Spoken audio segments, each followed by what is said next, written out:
හැමෝටම ආයිබෝවන්. අද අපි කතා කරන්න යන්නේ හරි 10 ශ්‍රේණියේ දෙවෙනි පාඩමේ සාමාන්‍යයෙන් අගට වෙන්න වගේ තියෙන නෙට්වර්ක් ටොපොලොජි ගැන. එහෙම නැත්නම් අපි කියනවා ජාල සම්බන්ධතා. හරි. එහෙම නැත්නම් අපි කියනවා ජාල ස්ථල විද්‍යාව. හරි. ජාල ස්ථල විද්‍යාව කියන්නේ මෙහෙමයි. දැන් පරිගණක ජාල සෙට් එකක් අපි හරි ඒවා කනෙක්ට් කරගන්න නෙට්වර්ක් කරගන්නකොට ඒවා සැලසුම් කරන්නේ කොහොමද? ඒවා සම්බන්ධ කරන්නේ කොහොමද? එහෙම සම්බන්ධ කරන්න පුළුවන් විදි හරි ඒ විදිවලට තමයි අපි කියන්නේ හරි නෙට්වර්ක් ටොපොලොජි කියලා. හරි ජාල ස්ථල විද්‍යාව කියලා.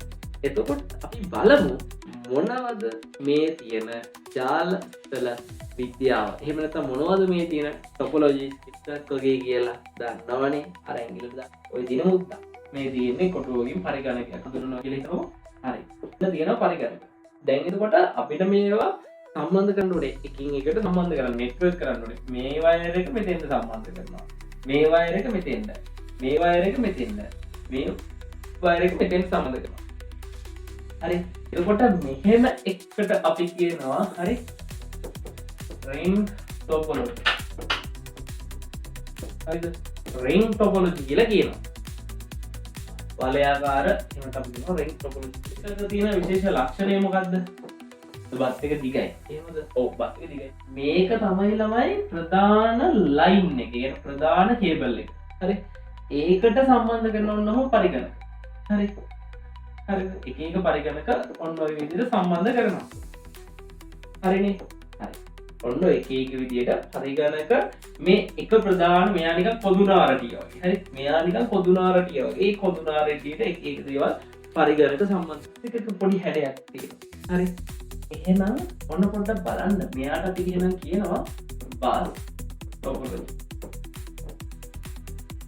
හරි බස් ටොපොලොජි කියලා කියනවා මෙයාට. ඒ විතරක් නෙවෙයි තව කෙටි ක්‍රමයක් කියලා දෙන්න යන්නේ ඔයාට.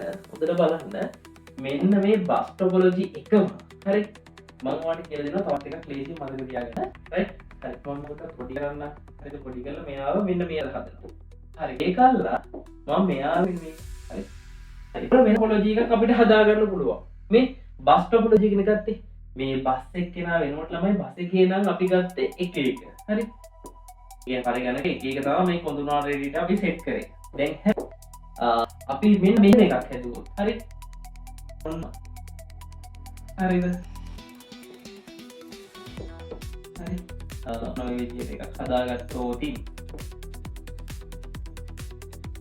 හරිද? නිකන් පේනවා නේද පොඩි ගහක් වගේ. හරි ගහක ලයින් එකක් තේරෙනවා නේද?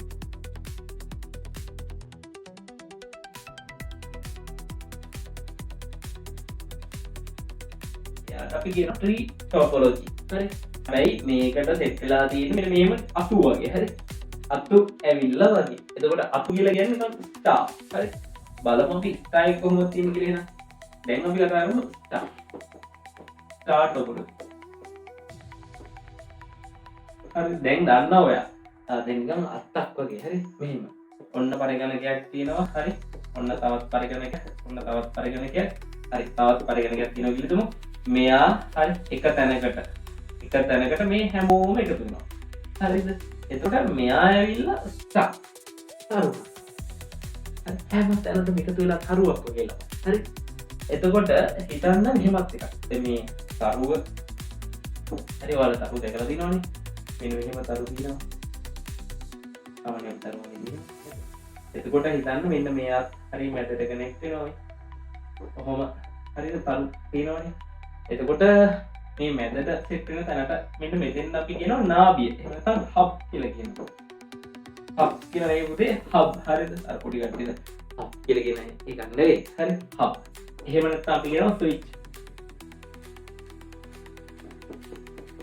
ස්විච් කියලා කියනවා. හරි ස්විච් එක එහෙම නැත්නම් හබ් එක තමයි මෙතන තියෙන්නේ. එතකොට මෙන්න මෙතන හබ් එකකින් තමයි ඒක සෙට් වෙන්නේ. මෙතනත් තියෙන එහෙනම් හබ් එකක් නේද? මෙතනත් හබ් එකක්, මෙතනත් එහෙම ස්විච් එකක් හරි හබ් එකක් හරි එහෙම.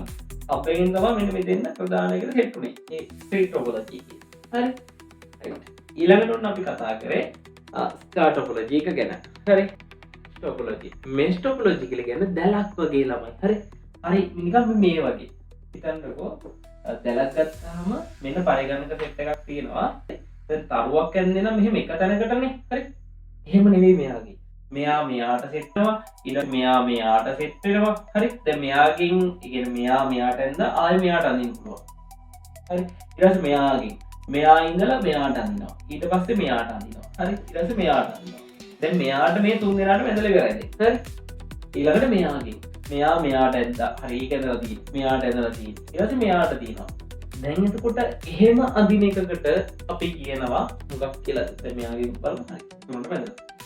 එහෙම හරි ටිකක් දැලක් වගේ ගිහිලා තියෙන එකට අපි කියනවා මෙෂ් ටොපොලොජි. හරි අපි ජාල සල විද්‍යාව වීඩියෝ එක තේරුණාද? දාන්න කමෙන්ට් එකක්. ඊළඟට ඕන පාඩම. එහෙනම් පැහැදිලිලා ඉන්න.